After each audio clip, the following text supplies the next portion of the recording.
what's up? It is GVKCollectibles, and so today it is Mythical Mountain Monday, but instead I actually wasn't able to get my stuff from the auction, so instead I want to do something a little different today. So instead of and I think this is how the future of the show, specifically Mythical Mountain Monday, is going to go, instead of talking about stuff that I got in the auction, I'm actually going to talk about stuff that's actually coming out recently. So stuff that I get on my poll regularly every week. So you'll see a lot more kind of the modern stuff as opposed to the older kind of books, and even some of the newer, like, once again, the auctions, they're kind of free reign. You can really get anything from the auctions, but I think it is kind of a cool idea, just so you guys get an idea of what I'm reading and what, maybe if you're jumping into the comic books for the first time, maybe some of my recommendations would help you. So, I think first things first, so let's get through some of the stuff that I did read for this week. So, well, let's get these out of the way, because these are not necessarily ones that I've read. So, I actually got these in honor of course, the Snyder Cut coming out, which is actually, of what I've heard, was phenomenal and really, really good. Really a lot better than the initial Whedon cut, if you want to call it. I got some of these cool, really, really cool Snyder Cut variants. So, Mythical Mountain, of course, this is where I always get they had some of these cool ones where I will put the artists, of course, who worked on these. They look absolutely phenomenal. The one that I do know for a fact who worked on it, but then you get this one, which has Steppenwolf, which I don't think these are, I would kind of think they would be interconnected, but you get, like, really cool ones. You got Flash, and you got Superman in his black suit from, like, The Return of Superman, of course, the comic event, which looks really, really cool. You got Darkseid, who looks really, really good. The more I've actually seen clips of him moving in motion, and Darkseid looks completely awesome. He looks amazing. I haven't seen it yet, of course, by the recording of this video, although, you know, that could change after, like, next week's Mythical Mountain Monday. But really, really cool. You got Batman. We're very excited to see Ben Affleck back as Batman. I thought he was really, really, really great in Batman v Superman. You got Steppenwolf, who looks a lot better than he does. Then Cyborg, which apparently Cyborg is amazing in this movie. He gets, like, some of the best character development. And of course this cool one, which it kind of gives out a spoiler, but it's really, really cool. This one, I know for a fact, is done by Jim Lee. You got Aquaman, Wonder Woman, and you got Martian frickin' Manhunter, which is so cool, because he is, aka John Jones, probably one of the coolest characters, I think, in the Justice League. Martian Manhunter is such a cool and complex character, especially within the animated series. So those were some of the ones that I didn't read. I just mainly got them for the cover. So let's get into some of the stuff that I did read. And note, by the time I recorded this, I forgot that I had a few of these I didn't read, so bear with me. So I think one of the first ones I'm going to talk about is Vampirella, The Dark Powers. So basically this has been a fun series. It's essentially about this superhero group that's essentially a multiversal group from different Earths, and they pick out different metahumans. And of course they pick out Vampirella in 1969. Which of course is her debut year, of course, so that definitely makes sense of why they did that. But it's really cool because it's just this issue. It's the fourth issue, but it's like kind of her becoming more comfortable of, like, with this superhero lifestyle. There is a superhero that she kind of shadows her and on her world to make sure, like, everything's going okay, making sure she follows guidelines. But, like, at that point she's doing good, but then there's some stuff that happens that I won't really get into. But this is, I think, done by Dan Abnett, who is currently he's doing a lot. He's also doing the Red Sonja series, so these are going to be probably directly tied in. Yep, it's written by Dan Abnett. Dan Abnett did one of my favorite recent event books that I loved, Life and Death. He did the whole Life and Death series for Dark Horse before they moved to Alien vs. Predator. But it's been a fun book. It's been a fun series. The companion piece, along with as a companion piece, that companion piece is Red Sonja. I can't remember the name exactly of it, but it is the exact same kind of concept of Red Sonja joining this group, which is really, really cool. Bounty Hunters was really cool. I think this was kind of the end of this particular arc of Valance kind of helping this rebel cell out, that one of the rebel commanders had sold them out to the Honaka gang, which, like, was, for me reading this, was super cool because I'm a big fan of Clone Wars, and to see the Honaka gang back again. You also get to see Dengar too. You get to see Forlong, Zuckuss. It's really, really cool. This book has been really, really cool. Seeing the bounty hunters, like kind of the bounty hunter side of the stories. So far, all the Star Wars books currently right now, the main title, the Darth Vader title. The High Republic was really good. I'm not actually reading that one right now. I only have the first issue of that one, but Darth Vader by Greg Pak have been phenomenal, and I think this one continues the same story. They are going to be ultimately working to a storyline called, I think, Bounty Hunters Alpha, I believe, and that is actually, it's going to be a big bounty hunter event, where I think it will center around Solo, like whoever gets Solo, and Carbonite, and also that it also kind of confirmed with the solicitations that Dirge from the from Getty Tarkovsky's Clone Wars is coming back, which is super, super cool and super phenomenal, I think, in my opinion. Dirge is such a cool character. He essentially can't get killed because he's just like all these worm kind of things, so it's going to be super cool to see him. But Bounty Hunters was really cool. I think it kind of finished this story arc off, because the next one's going to be, I think it's going to focus on Bosk, which is going to be really, really cool. So, I read Sword. I've been reading Sword. The first issue was really, really good, but unfortunately a lot of the subsequent issues have been tie-ins for King of Black. I've not been reading King of Black, even though I've heard nothing but good things about it from a lot of people. But it's essentially this, what it came down to is Sword, everybody on the Sword base essentially got Krakoa and everybody kind of rid of the symbiotes and were able to do stuff, I guess. They were able to, like, get the, like, Null's influence off the island, so everybody is able to, like, Krakoa is able to be, like, back and, like, getting into motion and everything. Eden, who's a really cool character that you followed from the previous, like, he gets really, really cool moments, who is a character that I have little to no experience with, and he's just a really, really cool character in this. He also, Young Cable's in this as well.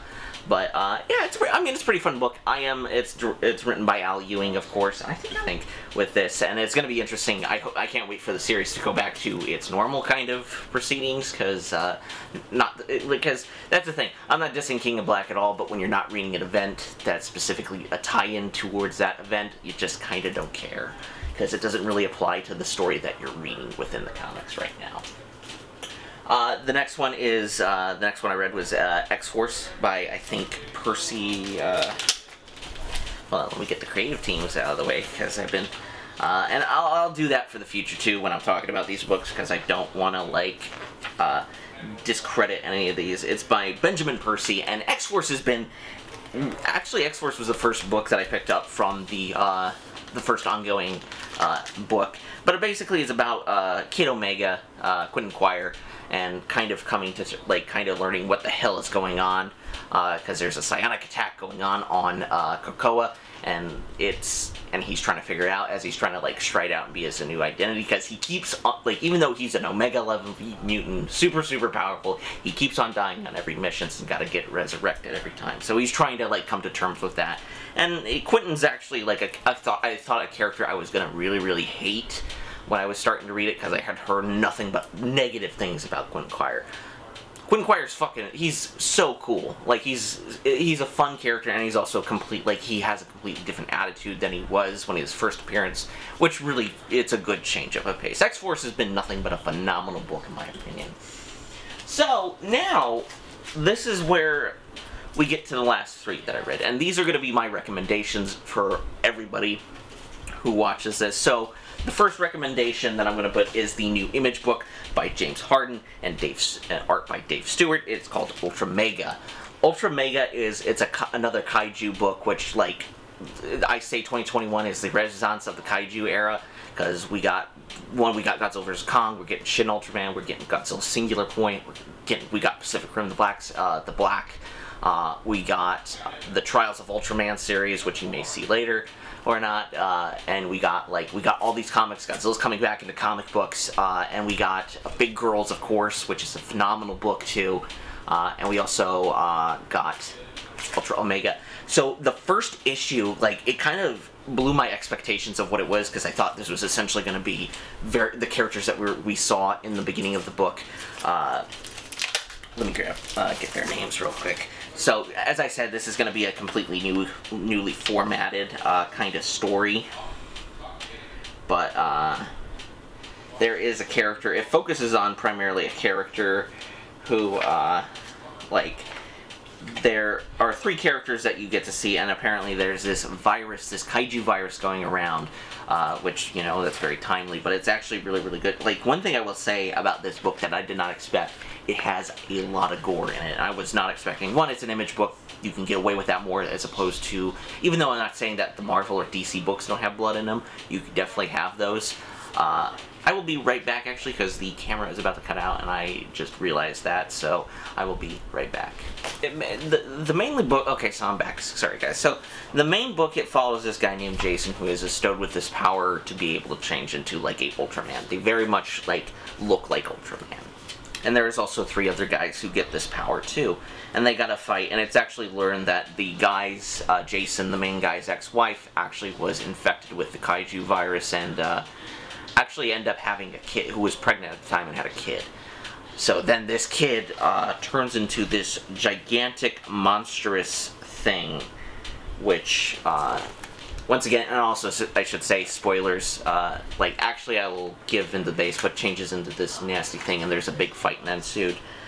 It's a very, like, in my opinion, it felt like the monster, the kid monster, feels very much like a Lovecraftian monster, like a very, like, kind of Lovecraft creepy. It's a grungy mix, as the writer James Harden, Harden?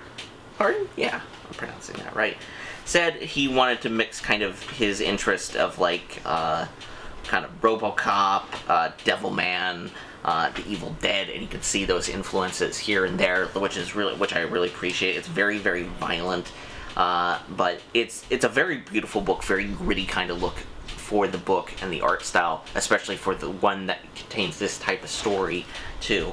It's a big book too. It's thicker. It actually caught me off by surprise that it was this thick of a book. But man, Image has been killing it recently. Even though there are independent, like, they mainly deal with the artists and everything and the writers. Independent, like, nothing but good things so far. Like, I've only read 2 things from them. This and Ultra Mega and Department of Truth, which I don't shut up about, which is amazing. But yeah, this is a really phenomenal book, and I do definitely suggest people pick this book up. It's really, really cool. Like, if you love kaiju, horror, and like Godzilla and Ultraman, definitely pick this book up. I think it's really, really phenomenal. It's got great art, and I can't wait for the next issue. I want to continue this crazy ride that is Ultra Mega, I should say. So the next book, this one's a really, really cool one. I personally love this book. I was super excited. Like, I was on the fence of whether I was going to get it, but I just decided to pull trigger. And my second recommendation for this week is Nightwing number 78 from Tom Taylor. Tom Taylor, for those of you who don't know, he actually recently did the Constantine Black Label book, not the ongoing, but the three issue mini, which was I loved it. But for those of you who don't know, he also did DC Deceased, which is their own zombie story, so it's really, really cool. So I was interested to see what he would bring to the table, and this issue was nothing but phenomenal, because this is ultimately Dick Grayson kind of coming back as Dick Grayson, because he was Richard Grayson for a bit because he lost his memory. Don't know too much about it, won't dwell on it, but basically he's Black and Bloodhaven, and Nightwing is back. He also saves a little puppy dog too, which is this 3-legged dog, and he now has a dog now, which is really, really great. But basically the crux of the story is, and I will talk about spoilers for this particular one, so if you don't want to hear spoilers about this, I will jump to the time code of wherever I stop talking. So basically he goes to his apartment, basically is visited by Barbara, which he learns after the reading, because he didn't attend it because he wasn't a different person, that Alfred left pretty much his whole inheritance to, like, a lot of his money to Dick. And it's just, Tom Taylor really, really wrote this, like, it legitly, the letter from Alfred to Dick really had me in tears, like tearing up. It was just so phenomenal, so beautiful, of where I can definitely relate to that. Recently losing my grandfather last year, actually, I can very much relate to that, and it's just really, really beautiful. And so that, like, Alfred was very much, like, as much as Bruce Wayne is a dad to, like, the Robins and everything, Dick Grayson, Alfred is as much to that too, and it was a really phenomenal issue. I'm very excited. Barbara Gordon was in it, of course. She's going to be probably a main fixture in this book since Batgirl got ended, but I am really excited to see the continuation of this book. It really shifts the status quo for Dick Grayson and Nightwing in general, and also you get to learn a little bit about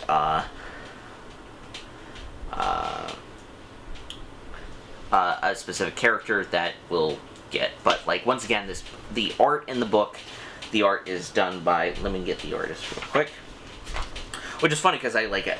After I read this, is Bruno Redona. I will put and the colors are Adrian Lucas. This is just a phenomenal book. It was it's really beautiful. I'm really excited to see it continue. Tom Taylor, I think, is just sold me on this first issue, and I'm very excited. So definitely pick up 1978 if you can at your local comic book shop. So, with my number one, with that being said, let me talk about my number one recommendation for this week, and it's not going to come to a shock. It is Trials of Ultraman. This is the sequel to Rise of Ultraman, the 5-issue mini that came out from Marvel, and I am not, for those of you who know, like, I'm mainly a big Godzilla guy. I didn't really delve to, like, I like Ultraman, it's like I don't know where to delve in, but luckily the Marvel series has been nothing but really great of doing that, of like jumping into the series, of like how you can understand things like the Science Patrol and everything, and this is just a phenomenal issue. You just get to see Ultraman just being Ultraman, like fighting different kaijus and everything, because essentially the kaiju vault at the end of the first book, where basically the Science Patrol were sending them all, was about to bust, and they opened up that luck, and they're out, essentially. So you're going to have kaijus attacking here and there, which is really cool, and you get to, there's a lot of really cool, Kyle Higgins does a really good job, who writes this book. The art is phenomenal. I believe it is the exact same team as Rise of Ultraman. But it's just phenomenal, and this is also the one that I got the most variants for, so we got the main cover. Got one of my favorite colors by Matt Frank, aka, one of my favorite artists. He worked primarily on a lot of the Godzilla, the IDW stuff, which got me into comics, so it's really cool to see him working for the big two. A lot of people may complain about that. Then we got this really awesome one of Ultraman, which I'm not completely sure who the artist on this is. I will put the description on below. And this one's really cool. This one is by Peach Makoto. Peach Makoto, if I'm pronouncing that right. And she does a phenomenal job. She also has that she has the X-Men book Demon Days going on, which is phenomenal too. Like, she is just a great artist all around, and she has this really cool art style. But you get, it's like, it also deals with Shin Hayata being Ultraman and kind of dealing with that, also like dealing with the life of his dad, to adding a lot of depth to each of these characters. Is actually really cool, as opposed to the original Ultraman series. There's a select group of people, the Science Patrol knows Shin Hayata is Ultraman, which is really cool. And you also get like stuff that I really liked in Gridman, which Gridman's kind of like loosely, like it's a Tsuburaya production. You get to see like Hibiki and him talk, but you also get that, like, there's cool moments of where you get Ultraman talking to Shin Hayata about the state of the world, like, which is really cool, and something that I didn't think of a lot of. Maybe they did that in future series, but yeah. So yeah, these are my three picks for recommendations for the week to definitely look out for: Trials of Ultraman, Ultra Mega, and Nightwing. Definitely check out these books. Each of these were phenomenal, but like, if you have other, like, hey, if you have other books that I don't read, that you didn't see on the pool, tell me about them, and maybe I'll pick them up, see what I think of them. But yeah, so that is Mythical Mountain Monday. As I said, a little different comparative to what we normally do. I think this is how the show is going to go forward. And who knows, we may do like off and on, or I may talk about a little about what the auction stuff that I got. But I think this is primarily where I want the show to go. I want to talk about the comic books that I get. in shops and everything, and what I think of them, because the medium's really cool, and I feel like with Mythical Mountain Monday, I get cool ones, but I don't really know too much about them, as opposed to these, opposed to the newer books, which I know a lot about them, because going into them. So yeah, I hope you guys enjoyed this episode of Mythical Mountain Monday, and make sure to hit like and hit subscribe, and hit the little bell notification, of course, so you get notified when Mythical Mountain Monday, What's in the Box Wednesday, and Figure Review Fridays come out, and also whatever videos here or there come out. And check us out on Instagram, of course. I'm GVKCollectibles. Also check out Jack's Pop Guy, too, on Instagram as well, and check out our respective Mercari shops. And with that being said, I hope you guys have a great week, and be safe this week. Hopefully it's uneventful, and I will see you guys later. Peace.